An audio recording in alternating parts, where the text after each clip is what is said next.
guys, what's going on? Welcome back to Football Therapy with me, your host Jan. I hope you're doing well, friends. I really do hope that 5 reasons why Chelsea could defeat Real Madrid in the Champions League despite our dismal form. Heck, you might call me crazy. Maybe I am, but I've got 5 reasons for you and I'm going to tell you them in this video. And stick around towards the end and I will give you my lineup that Chelsea should play, in my opinion, away in the Bernabeu, which hopefully you agree with, but maybe you won't. Lots to get into this video today. I'm going to be positive, so brace yourself for that in a season of turgid, dismal football.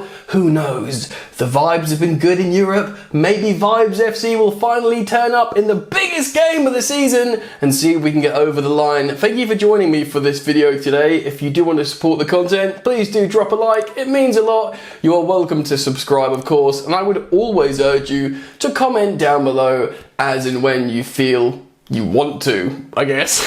Alright, that's the intro and admin out of the way. Let's get into the content, into the 5 reasons why Chelsea can beat Real Madrid away in the Bernabeu. Starting with the first reason, and that is returning players. Yes, this is indeed a big one, ladies and gentlemen. A few notable players as well. Of course, we performed poorly last time out in the Premier League, but we were without big, important players. Now, we'll be playing away in the Bernabeu and we will need leadership. We will need defensive resoluteness. So, Thiago Silva has been pictured in training and I expect him to play in this game, to return. This is what we bought him for, these big games.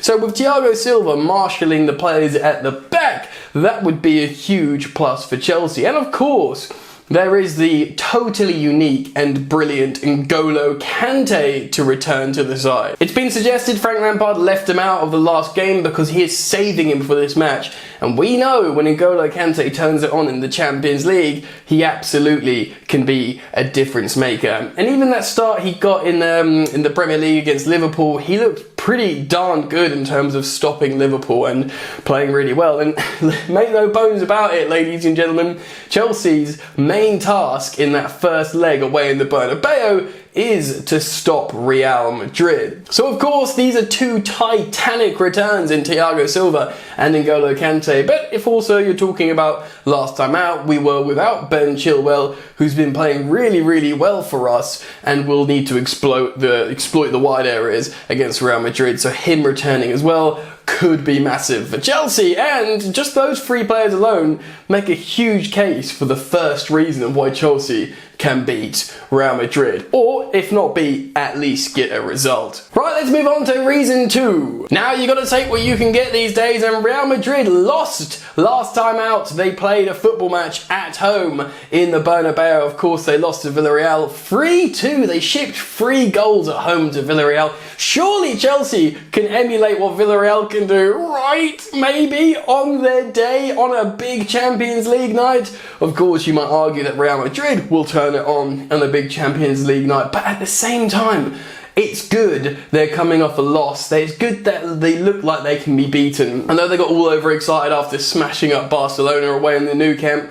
Maybe they were still all hungover, who knows? But the point is there. They're not on a winning streak. They've lost their last game. They lost their last game at home, and we're playing them in their own backyard. So I have to put that as another reason why we can get a result against Real Madrid. Right, let's move on to reason 3, and this is a pretty salient point, to be honest. Yes, we've been bad this season, but we haven't been bad in the Champions League. In fact, our UCL form is pretty darn good, doing the double over AC Milan, who are now good again, playing well in the group stages generally under Potter, and of course, eliminating Dortmund, who are on like a 10-game winning streak after the World Cup and after the winter break for the Bundesliga clubs. It looked like we didn't have a snowball's chance in hell in beating that Dortmund side, but indeed we played very well and we eliminated Dortmund and we ended their reign of terror and their winning streak. Maybe we can continue that good feeling in Europe and that UCL form to carry us. Certainly it's another reason for me, because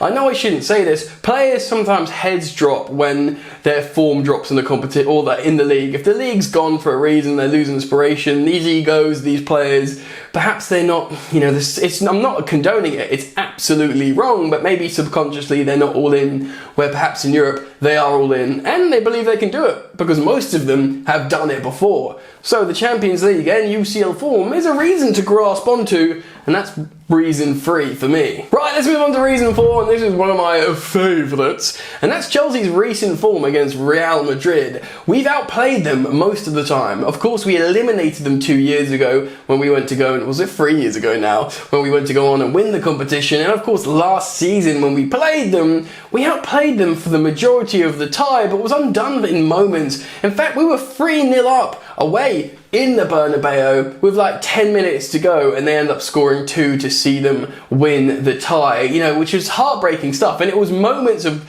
brilliance from Modric and Karim Benzema. And Karim Benzema, he has had good moments, of course, in the Champions League this season, but he's not been as good as he was back then. Fingers crossed that continues. But it's the case of last time we went to the Bernabeu, only last season, it was last season, wasn't it? My brain's melting. We beat them there, and we were bad in the league. People have short memories, but we were bad in the league. We tailed off. It wasn't good performances, but we rose to the occasion in the Champions League, most of these players, and you have to hope that they can do it again. But that was a pretty historic result. We beat Real Madrid, the Real Madrid that went on to win the Champions League. We beat them in the Bernabeu in their own backyard. So that's got to be a good reason, right? And moving on to my 5th reason of why we can beat Real Madrid, it's the pressure's off. Now, this is a little bit of a sort of loose one, but it is the truth.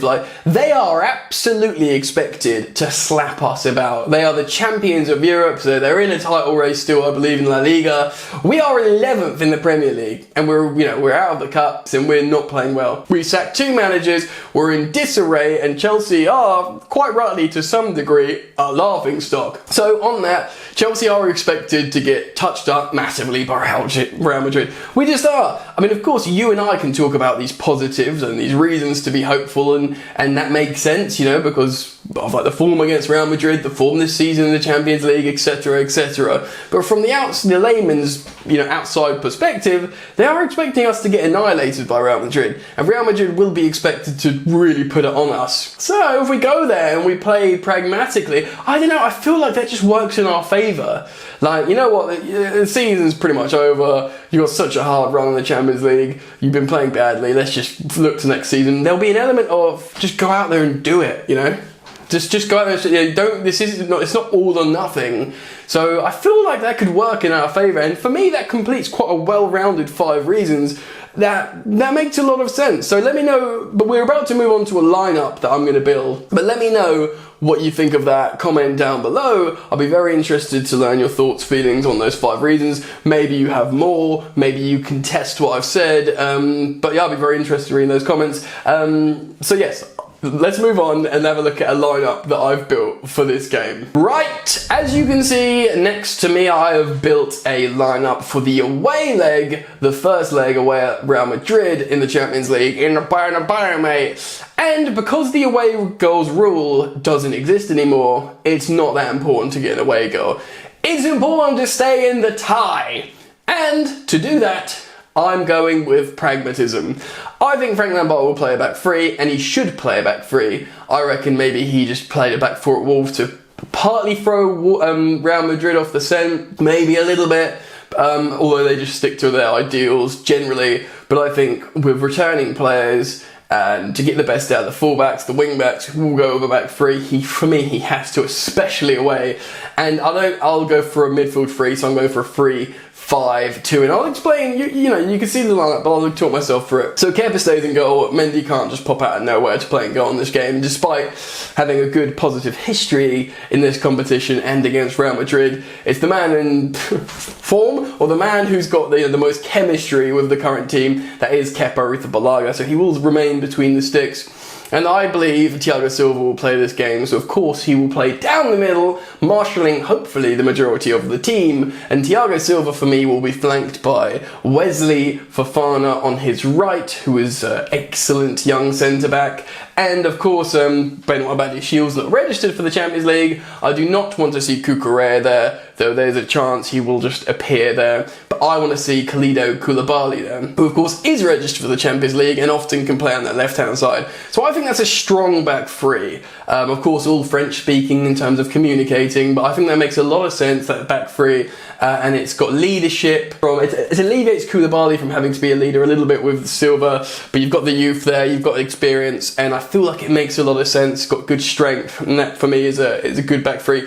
Wing backs, of course, pick themselves. Reece James up against Vinny Jr. Of course, unless he's played at right centre back, I don't think he will be Reece James. He did do really good against Vinicius at right centre back, but I think he will play it at wing back, just play more reserved. Of course, they've got a great deal of respect for each other. Vinicius Jr. and Reece James constantly responding to each other on social media, saying how good each other is. And no, you can't have Reece James. He's staying here. Similarly, staying at Chelsea, Ben Chilwell at left wing back.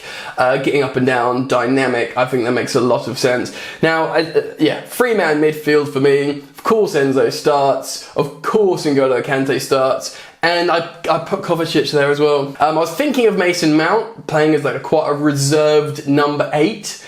For the work rate, coming back in if he is fit to go, but I think it would be too soon. And Kovacic used to be a Real Madrid player, is experienced, is used to these moments. I would play that midfield three. You've got a bit of everything. You've got dribbling between the lines with Kovacic, you've got distribution and finding passes with Enzo, which is going to be important for the front two.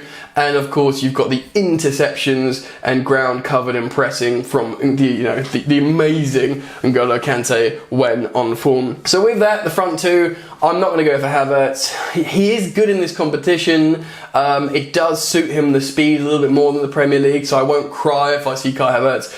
But I'm going to go for a radical front two. It could be Havertz and Joao Felix, and it'll be fine, and maybe that makes more sense. But because of the type of game I think we should play away in the Bernabeu, I'm going to go for Joao Felix as the creative guy to turn and play someone in, or to just play in between the lines if we do get up the pitch. And I'm going to go for Misha Mudryk. He's the fastest player ever, and I believe we're just going to have to try and get him on transition. So I think if Mudryk really gets his hand, what an opportunity to announce yourself as a Chelsea player. Incredible. I know you guys might think it's crazy, but I think we need a dynamic, explosive, running player down that side. It could be Pulisic, could be Sterling, but for me, Mudryk, he's so fast.